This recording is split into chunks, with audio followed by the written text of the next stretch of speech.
개망초라는 시를 보면서, 그러니까 농부는 정말 모든 것이 다 연결되어 있다는 것을 하나도 소홀하지 않는 연결 속에 있음을 다시 한번 생각해 보게 됩니다. 오늘 우리가 살아가고 있는 시대와 세상이 아주 빠르게 변화되어 왔고 지금도 변하고 있는데요. 꽤 시간이 지났지만 한 사회학자가 쓴 책을 읽었습니다. 책 제목이 단속사회였어요. 단속사회. 어떤 의미를 갖고 있냐면 쉴 새 없이 접속하고 또 끊임없이 차단한다.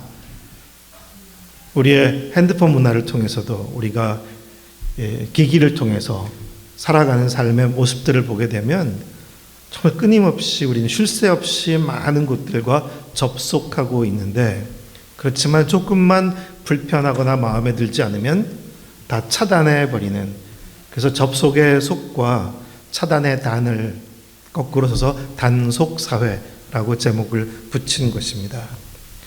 그런 사회 속에서 사람들은 비슷하고 같으면 한 편이 되는 것이고 조금만 다르면 밀어내는, 그렇게 형성되어 가고 있는 것을 많이 느끼게 됩니다. 많은 접속이 있지만 어쩌면 지구촌 멀리 있는 사람들까지의 접속도 있는 것 같지만, 하지만 내면으로는 한없이 외로운 그런 시대를 또한 살아가고 있습니다. 왜냐하면 지금은 접속되어 있는 이런 관계들이 오래가지 않을 것을 알기 때문인 것 같고, 또 어떤 상황이 되면 나도 차단의 대상이 될 수 있다는 것을 사람들은 알아가는 것 같습니다. 그래서 외로움이 한없이 깊어진 시대이고, 우리나라도 이제는 심지어 얼마 전의 통계 자료로는 1인 가구가 40%가 넘었다고 합니다. 혼자 살아가는 사람들이 그렇게 많아져 버리게 된 거죠. 모두가 관계를 싫어하는 것도 아니고 소중하다는 것을 아는데도 이렇게 어려워져 버린 이유가 도대체 뭘까? 어떻게 길을 찾아가야 할까? 그런 질문 앞에 서게 됩니다. 지난주 우리가 말씀을 읽었던 에베소서 2장에는 건물마다 서로 연결하여 함께 지어져 가는 그런 공동체로의 부르심에 대해서 생각하게 됐습니다. 어떻게 우리가 그 말씀의 뜻에 합당하게 신실하게 세워져 갈 수 있을까? 그 말씀에 신실하게 반응하는 것이 우리의 역할이라면 오늘은 에베소서 4장의 말씀으로 생각해 보려고 합니다. 오늘 말씀에는 보면 부르심에 합당하게라는 표현이 있는데, 먼저 부르심이 무엇일까? 주님께서 우리를 부르시는 그 부르심이 도대체 뭘까? 주님의 부르심, 언뜻 생각하면 많은 어떤 그리스도인들은 주님께서 우리를 어떤 일로 부르셨고 어떤 사역으로 부르셨고 또 선교로 부르셨고 어떤 직책으로 부르셨다는 생각을 하는 경향이 있습니다. 그래서 어떤 사람은 오지의 선교사로 나가게 되기도 하고, 또 이제 모든 일들을 정리하고 전임 사역자가 되기도 합니다. 우리가 생각하는 그런 부르심은 어떤 특정한 영역에, 특정한 곳에, 특정한 일에 부르심이 있다고 생각하는 그런 경향과 관련된 것이겠죠. 하지만 우리가 성경 전체를 통해서 다시 하나님의 마음을 헤아려 보면 하나님의 부르심은 우리가 어디에 가서 어떤 일을 하는 것도 아니고 어떤 특정한 어떤 잡을 갖게 되는 것이 아니라는 것을 배우게 됩니다. 오히려 주님의 모든 부르심은 부름받은 그 사람들이 하나님을 더 알도록 부르신 것이고, 그래서 하나님의 마음을 배우도록 부르신 것이고, 그래서 그 마음으로 살아갈 수 있도록 부르신 것입니다. 그래서 모든 성경 안의 부르심은 보면 관계와 관련되어 있다는 것을 놓칠 수가 없습니다.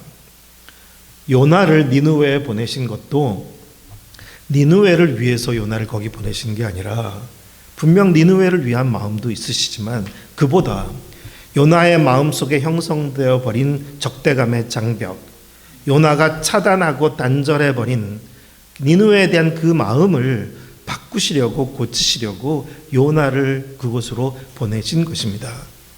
니느웨를 위한 선교사로 그를 보내신 것이 아니라 요나의 마음을 하나님의 마음과 같게 하시려고 부르신 것입니다.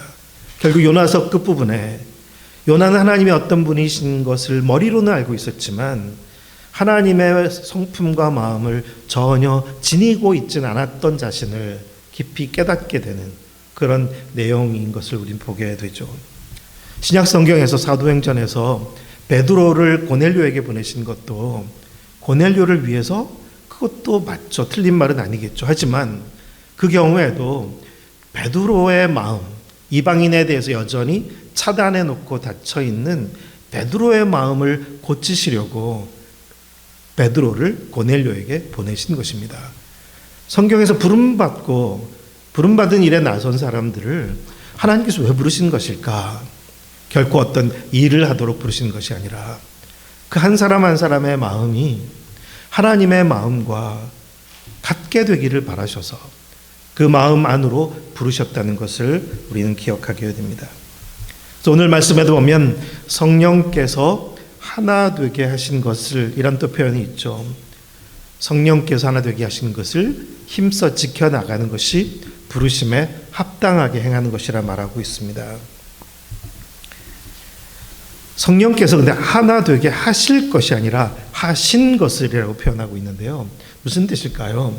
이미 하나님의 숨결, 하나님의 성령은 모든 것을 하나로 만드신 분이기도 하다는 것.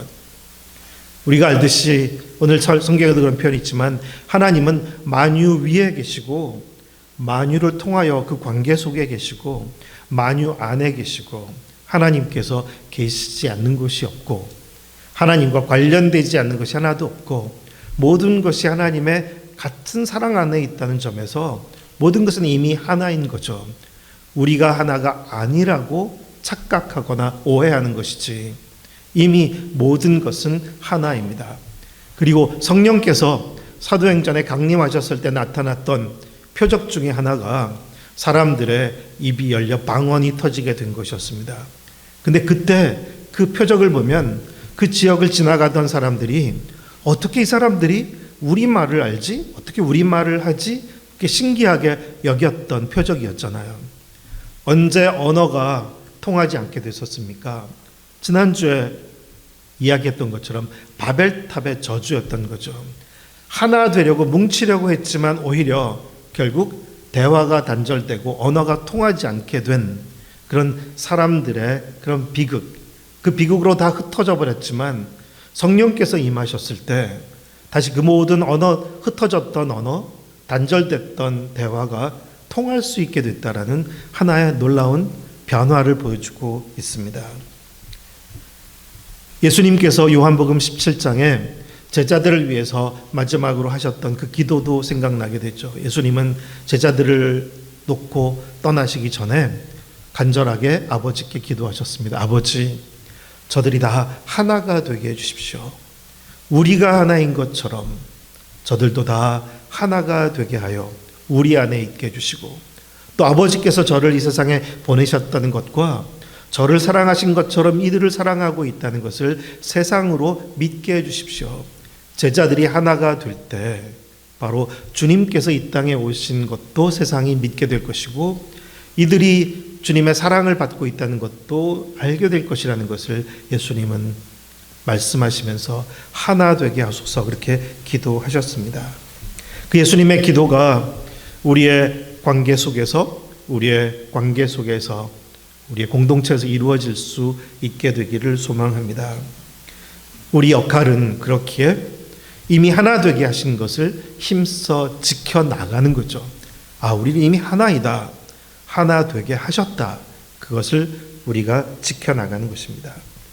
그러기 위해 필요한 성품으로 모든 겸손과 온유와 오래 참음으로 이제 서로 용납하라는 그런 말씀을 하고 있습니다. 우리 인간관계가 결코 쉽지 않다는 것은 우리 모두가 늘 배우고 또 고백할 수밖에 없는 것이기도 하고 아마 공동체로 살아온 여러분들 모두도 너무 잘 알고 계실 것입니다. 인간관계는 참 어렵습니다. 잘 하려고 애를 쓰지만 쉽지 않습니다. 불편할 때가 참 많고 싫어질 때도 참 많습니다. 보통 세상 사람들처럼 한다면 다 차단해버리고 또 다른 접속을 향하기 쉬운 것이 우리 인생이죠. 마음에 가는 사람이 있는가 하면 정말 마음이 더 이상 가지 않는 사람도 생기기 쉬운 것이 인간관계입니다.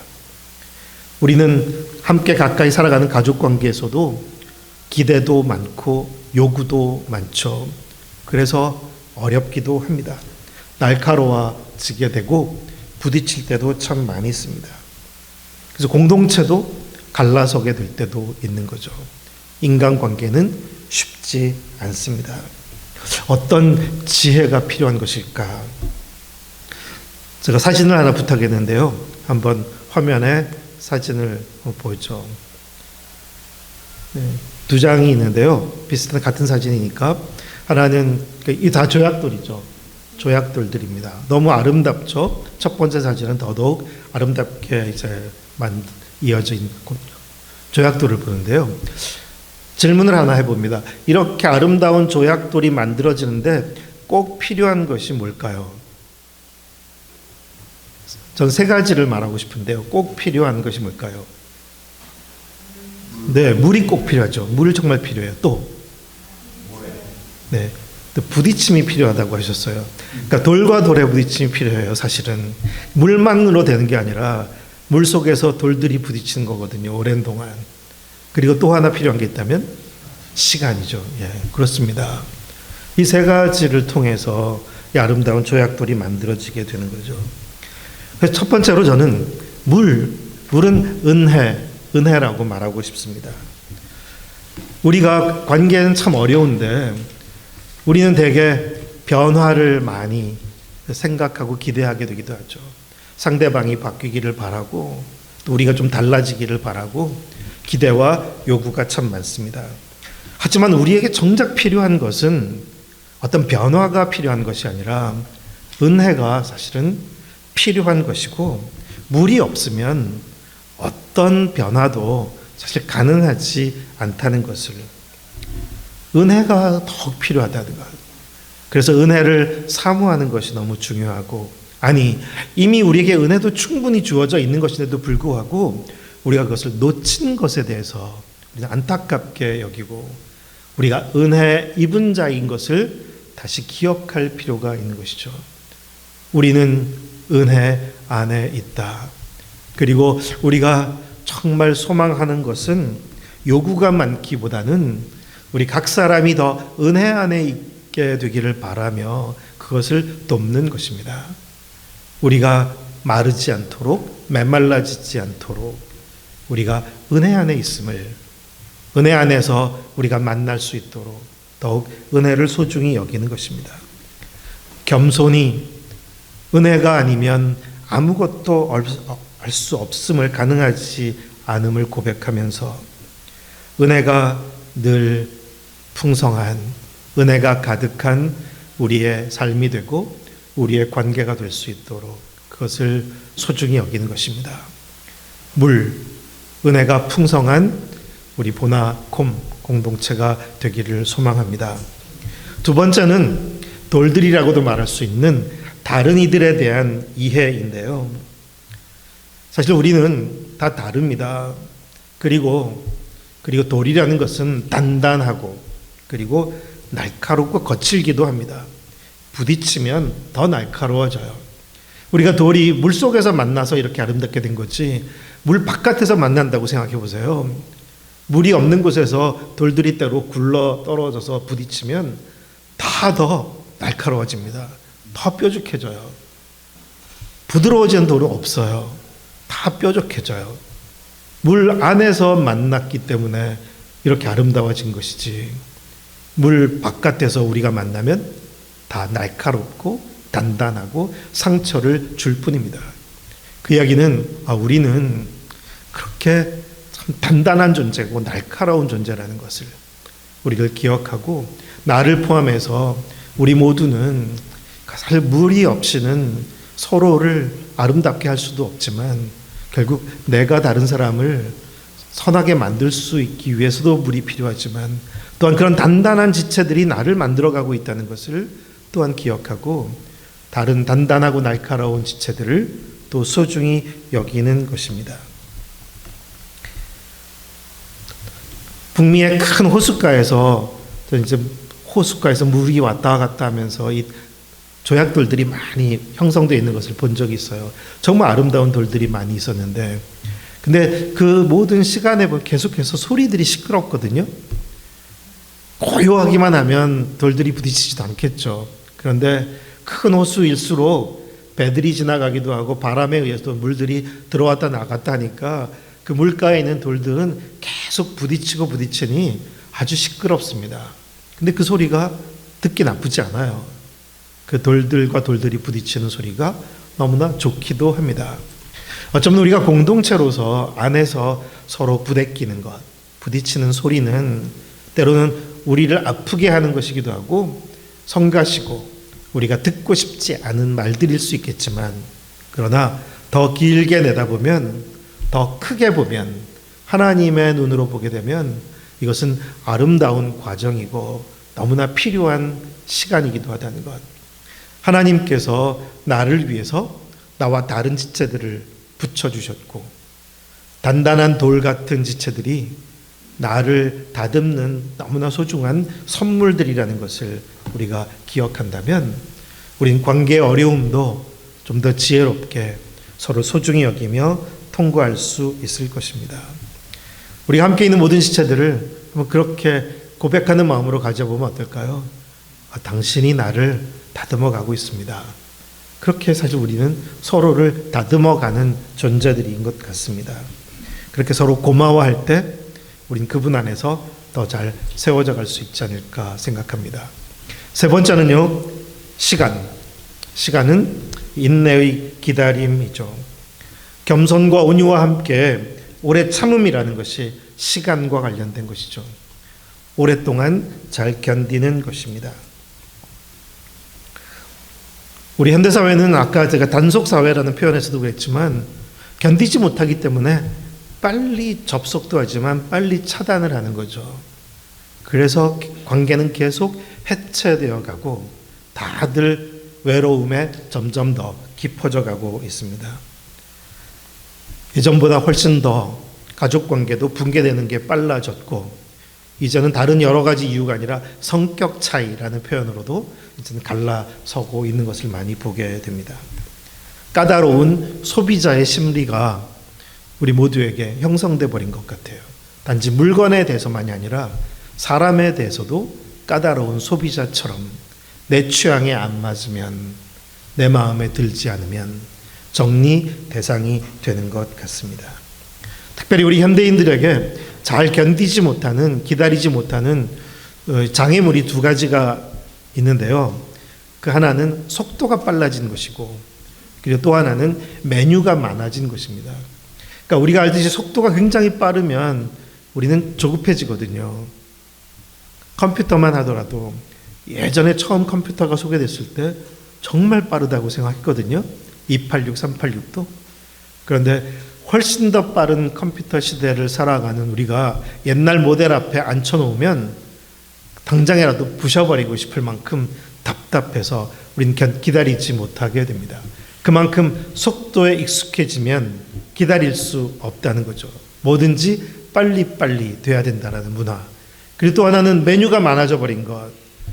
아주 오래전에 살았던 노인들은 메뉴가 없었던 시대를 살았고, 그래서 무엇이든지 주어진 것을 받아들이고 살았습니다. 그런데 메뉴가 많아지기 시작하면서 점점 젊은 세대로 가면 갈수록 내가 원하는 것은 선택하지만 싫은 것을 선택할 이유가 없고, 그래서 원하는 것만 선택하게 되고 마음에 들지 않는 것은 받아들일 수 없는 그런 세대로 바뀌어지게 되어온 것 같습니다. 현대인들은 그래서 견디는 것, 오래 참는 것을 배우기가 더 어려워졌다고 진단하게 됩니다. 야고보서 5장에 보면 오래 참고 기다리라는 말씀에 농부의 기다림을 소개하고 있습니다. 농부가 이른 비와 늦은 비를 기다리는 것처럼 너희도 주의 강림하시기까지 길이 참으라. 주님께서 우리의 삶에, 우리의 관계에 주님의 함께 하심을 나타내실 때까지 길이 참으라. 그런 기다림에 대해서 말씀해 주고 있습니다. 창조주의 주권을 놓치지 않고 겸손하고 온유한 것, 그리고 그분의 시간이 있고 또 그분의 때 시간에 모든 것이 아름답게 변할 것이라는 소망과 신뢰, 그것이 기다림을 가능하게 해주고 그 기다림을 통해서 아름다운 조약돌들이 이렇게 만들어지게 되는 것이겠죠. 보나콤, 저는 잠시 이렇게 방문하게 되면서 알아왔던, 오랫동안 그래도 알아왔던 곳이기도 한데요. 그래도 저희를 이제 이웃으로 같이 가까이 지낼 수 있도록 허락해 주셔서 감사하게 생각하고, 또 하지만 그러면서 동시에 또 여러분들의 계속해서 진행되는 공동체 여정을 정말 응원하면서 축복하고 싶습니다. 지난 걸음, 짧지 않은 지난 걸음에 대해서 돌아보면서 감사하고, 그리고 또 우리가 어떤 길을 가야 하는지 함께 내다보면서 서로 격려할 수 있게 되기를 소망합니다. 이 대원리에 있는 이 작은 공동체가 그냥 여기 갇혀 있다고 생각하지는 마세요. 이미 우리는 알지 못하지만 그리스도의 소중한 빛이 여기에 있고 그 빛이 비춰지고 있는 곳이기도 합니다. 그래서 예전에도 그랬지만 사람들은 호기심을 갖고 또 빛을 찾아서 드물게 또 때로는 자주 방문도 하고 있는 것입니다. 예수원과 같은 것도 그렇지만 저희는 프랑스의 떼제 공동체도 방문해서 잠깐 머문 적이 있는데, 거기가 가보면 가장 비선교적인 장소에 있거든요. 정말 깡촌 시골이에요. 떼제도 찾아가기조차 어려운 시골 동네에 있어요. 그리고 거기에 처음 기도하러 들어갔던 로제 청년과 함께 했던 청년들, 그렇게 해서 시작된 공동체이기도 한데, 그들은 세계를 변화시키기 위해서 사람을 파송하거나 그런 곳이 아니에요. 그냥 거기서 묵묵히 주님을 바라보면서 기도하고 예배하고 함께 살아갔던 그런 형제들의 소박한 공동체였습니다. 근데 긴 세월이 지나가면서 오히려 여름마다 유럽 각지에서, 전 세계에서 젊은이들이 찾아오는 곳이 되었습니다. 예수원도 우리가 알듯이 태백 황지 산골짜기에 대천덕 신부님이 시작했던 작은 공동체, 결코 세상을 변화시키겠다고 사람들을 동원하면서 움직였던 곳이 아니잖아요. 그냥 거기서 묵묵히 기도하며 그곳의 삶의 이야기를 작은 편지로 쓰기 시작한 것이 산골짜기에서 온 편지로 곳곳에 전해지고 또 많은 사람들이 찾아오게 되기도 하는 그런 곳이 되었습니다. 주님의 뜻은 참 우리와 참 다른 것 같습니다. 때로 어떤 사람들은 물론 세상 곳곳으로 더 접속하고 나아가면서 더 활동적으로 살아가는 그런 역사들도 있겠지만, 저는 이 대원리에 있는 이 보나콤, 주님께서 기뻐하시고 아름답게 빛을 두시고 그 빛을 비추시는 곳이라고 믿습니다. 그 빛을 소중히 여기며 계속 서로 격려하며 나아가는 공동체가 되기를 소망합니다. 찾아오는 이들에게도 우리 안에 있는 빛이 비춰지게 될 것이고, 또 우리가 또 흩어져서 만나는 사람들에게도 그 빛이 비춰지게 될 것입니다. 성령께서 하나 되게 하신 것을 힘써 지켜나가는 우리 모두가 되기를 축원합니다. 기도하겠습니다. 하나님 아버지, 하나님께서는 만유 위에 계시고 만유를 통하여 계시고 만유 안에 계십니다. 모든 것은 주님 안에서 하나이며 우리도 그 속에서 하나이신 한 분의 사랑을 입고 있습니다. 주님, 성령께서는 또한 갈라지고 흩어진 모두를 한 숨결 안에서 모으시고 하나가 되게 하셨습니다. 주님, 그 하나됨을 소중히 지켜나가는 저희가 되게 하여 주시고 그 부르심에 합당하게 겸손과 온유와 오래 참음으로 지켜나가는 저희 되게 하여 주시옵소서. 세상의 분열과 단절의 흐름 속에서 빛을 비추는 저희 공동체가 될 수 있도록 주님께서 길을 인도하여 주시옵소서. 예수님의 이름으로 기도드립니다. 아멘.